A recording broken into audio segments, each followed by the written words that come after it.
Welcome back to Up Close. Westchester County Executive Rob Astirino, the only Republican right now willing to take on incumbent New York Governor Andrew Cuomo. The former radio host won re-election for a second term as county executive last year, Westchester County, and the latest Siena College poll shows Astirino trailing Cuomo by 30 points. Republican candidate for governor, Rob Astirino, joining us this morning. Good to have you here. Thanks, Diane. On the program. I got him right where I want him. Brave, crazy? Why are you taking No, not. You know, when I ran in 2009, now Westchester is a very deep blue county, 49% Democrat, 24% Republican. And I heard the same thing back then. Why would you run? You can't win. A Republican can't win, et cetera, et cetera.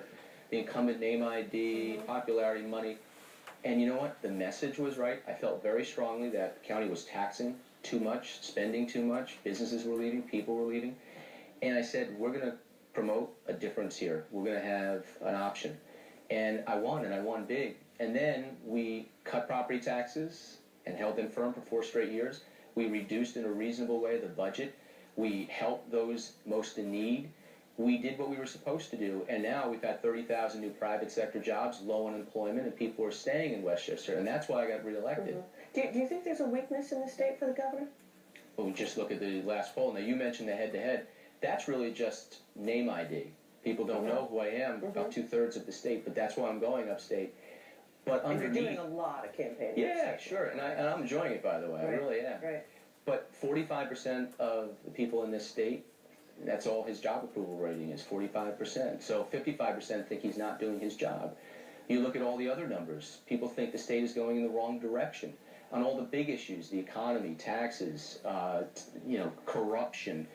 They give him very bad marks. They said things have stayed the same or gotten worse. So I would say that there's a wonderful opportunity here, and it's the exact same spot I started in 2009 when they said it couldn't be done. What about those who say you're just preparing for 4 years from now? No. You know, I don't run a race if it's the Olympics. Those athletes train, and they don't want to go for the silver medal. I'm not in this to carry a flag. I'm in this because I want to make New York great again. And I ask every New Yorker a very simple question. As a state under this governor, are we winning or are we losing? Period. And I think objectively speaking, we're losing. We had 400,000 New Yorkers flee this state, throw in the towel, move, in just the last 4 years. We have the worst economic outlook. We have the worst business climate. We have high unemployment, which lags from that of the nation. We have the most corruption. We have the highest electricity rates. Our taxes are the highest in the country. That doesn't sound like a state that's winning to me. We had that in Westchester County, but we turned it around little by little. We made the tough choices, and we turned Westchester around. So when I say I'm running, it's to win because I care very deeply about this state. It's not to say, woohoo, I ran for governor one day. No, no, no. It's because I feel very strongly that we're going in the wrong direction. Okay, let's talk about a couple of things, though, specific to Westchester County, because there has been some controversy with HUD and Al Sharpton over public housing in Westchester. Help us to understand what the issue here is. You know, is Westchester just averse to public housing? No. Look, we've been building affordable housing for decades before I even got there, and we as an administration have continued to build affordable housing. This goes back to a settlement in 2009 with my predecessor, which requires us to build affordable housing in 31 eligible communities, mainly our affluent communities. Is that building underway? And that is. We're well ahead of schedule. We have 403 of the 750 done. And so why is HUD now threatening to take away millions of dollars from the project? Because they're dangling money, thinking that we're going to cave into new demands made by HUD, which are sue our local communities because they don't want any differences in any neighborhood. So if you have a single-family neighborhood, HUD wants zoning to come down in those neighborhoods so an apartment building could go up, multifamily housing can go up in the smack in the middle of that neighborhood, and I don't think that's appropriate. So I'm not going to yield to the federal government's demand and overreach, give them the keys to our local land use and our zoning, which under the state constitution is guaranteed to our villages, towns, and cities. Just because Reverend Al Sharpton says we're not doing what we're supposed to do, which is incorrect, totally incorrect. We are in compliance. And just because HUD, which is one of the two parties in this agreement or disagreement, just because they say so doesn't mean it's true. They haven't had any facts to back up their claims. In fact, I'd like to know where the former HUD secretary, Andrew Cuomo, who lives in Westchester, who lives in one of those, quote, exclusionary towns, according to the federal government, what he thinks. Does he think his town that he lives in is exclusionary and segregated, discriminatory, and the rest of Westchester? Because we've asked for his help. Does Westchester, in your mind, need more public housing? Always. We could use so many different types of affordable housing. And how would you create? Well, part of the problem with this settlement, it does not allow us to build for senior citizens. Only 25% of that could be. It has no local preferences, so our money that we're building this housing must be acceptable and have applicants from all the New York metropolitan area. So the money that we're using to build the housing cannot go for Westchester residents or local residents. It cannot go for our volunteers, our firefighters, our workforce.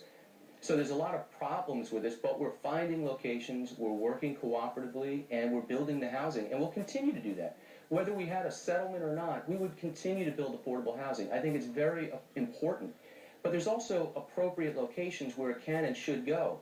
And this is exactly what we're talking about. You can't put it right in the middle of a neighborhood which is surrounded by single-family homes. It's just not appropriate there. But we should be putting it where they're asking us, near transit-oriented development, near the train stations. I think you've got about 2 weeks before you have to come up with something that's going to make HUD happy. Is that going to happen? No. No. They keep asking us to come to a conclusion that we will not. We have worked with the federal monitor on this. They want us to reach a different conclusion and basically say that our policies are discriminatory and segregated and this is not permitted in these communities, and that's just not true. We've had a 56% increase in the Black and Hispanic populations in those 31 communities over the last decade naturally. People are moving where they choose to move. And, you know, I'm proud. Westchester's the 4th most diverse county in all of New York. I think that's an amazing thing. I love that. But what I'm not going to do is be bullied by the federal government into their demands to faceless bureaucrats in Washington, D.C. determining who lives where and how neighborhoods will be developed. That's up to local communities. Okay, got to talk about Playland, too. Oh, I love Playland. And this has been one of your pet projects, is to kind of renovate, fix it up, because it's a money-losing proposition right now. And yet, it seems like it's stalled again. Well, it's moving forward. We hit some bumps because the city of Rye wanted all of a sudden approval process, which is not what they should have. They should have input, and they are. But as a county park, it loses $3 to $5 million a year. That's not fun. It's not fun for the taxpayers. We came up with a solution that would spruce up the park. It would add new attractions year-round. We would work with the private sector who would do all the investing in Playland so the taxpayers don't take a bath. We'll share in the profits, but they'll take away our losses. Is it going to get fixed, and what's the time frame? It's moving along, and I think shortly we'll have an announcement on that, but it's moving in the right direction. Okay. And it's open soon. It is, I know, for the summer. Final question here. What is one thing people should know about you? I care very deeply about this state. I was born and raised in New York. My wife and I are raising our 3 kids, 10, 9, and 4. And if they're going to have an opportunity to live here, we're going to have to turn things around, because how many grandchildren are leaving? How many people are leaving this state? You know, learning how to use FaceTime on your iPhone just so you can communicate with people who you love, who now moved to Florida or Texas.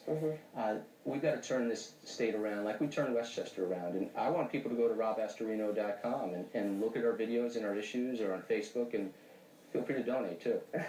Thanks. Thanks, Rob. Good to have you on the program. Thanks, Diana. Coming up next, a weapon in the fight against heroin addiction. It's an antidote that can reverse the effects of an overdose and actually save lives. So how does it work and who can get it? We're going to tell you when we come back.